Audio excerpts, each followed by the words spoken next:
నమో వెంకటేశాయ. తిరుమల కొండపై ఓ తాగుబోతు విరాంగం ఈరోజు మధ్యాహ్నం తిరుమల కొండపైన మందు దాగి నేను మందు తాగుతాను, మందు అమ్ముతాను, నా ఇష్టమని అక్కడ తిరుగుతూ పవిత్రమైన మాడా వీధుల్లో ఒక వ్యక్తి కనిపించాడు. అతని తర్వాత పోలీసులు అరెస్ట్ చేయడం జరిగింది. అసలు ఏం జరుగుతుంది తిరుమల కొండ పైన? అతడికి కింది నుంచి వచ్చేటప్పుడు పోలీసులు చెక్ పోస్ట్ దగ్గర అతన్ని చెక్ చేయలేదా? లేదు, పైకి వచ్చి అతను మందు తాగాడా? టీటీడీ అధికారులు వివరణ ఇవ్వాల్సినటువంటి అవసరం ఎంతైనా ఉంది. ఈరోజు తిరుమల తిరుపతి యొక్క ఇటువంటి సంఘటనల ద్వారా పవిత్రత చాలా దెబ్బతింటుంది. అంతేకాకుండా తిరుమల తిరుపతి పవిత్రతకు దెబ్బతీయడానికి విరుద్ధంగా కింద శ్రీవారి పాదాల వద్ద ముంతాజ్ హోటల్ కడుతున్నారు. 5 స్టార్ హోటల్. 5 స్టార్ హోటల్ అంటే మందు విలాస వస్తువులన్నీ కూడా ధనవంతులకు ఉండేటువంటిది.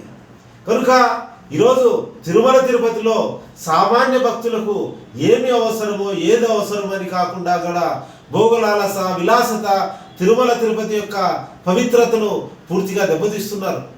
తాగుబోతు ఒకటే సంఘటన, ఇంకా కొండపైన ఎన్ని జరుగుతున్నాయో మనకు తెలియదు. చాలామంది చెప్తుంటారు, కానీ మనం చూడండి మాట్లాడకూడదని మేము గమ్మునున్నాం. కనుక ఈరోజు చెప్పారు, నేను సనాతన హిందును, అన్అపోలాజెటిక్ సనాతన హిందూ అని పవన్ కళ్యాణ్ గారు ప్రకటించుకున్నారు. హిందూ సనాతన రక్ష మోడీ గారు, ఈ హిందూ ప్రభుత్వం మేము హిందూ ధర్మాన్ని కాపాడుతామని చెప్పారు. మరేంటి కింద ముంతాజ్ హోటల్ ఏంటి, 5 స్టార్లు ఏంటి, ఈ మంది ఏంటి?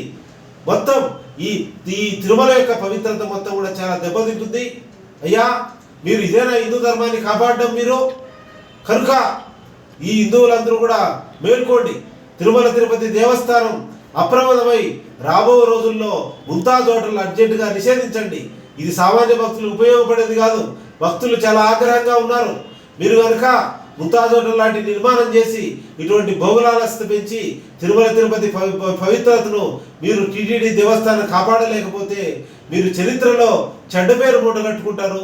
ఆ వెంకటేశ్వర స్వామి యొక్క ఆగ్రహానికి గురవుతారు, భక్తుల ఆగ్రహానికి గురవుతారు, చెడ్డ పేరు వస్తుంది.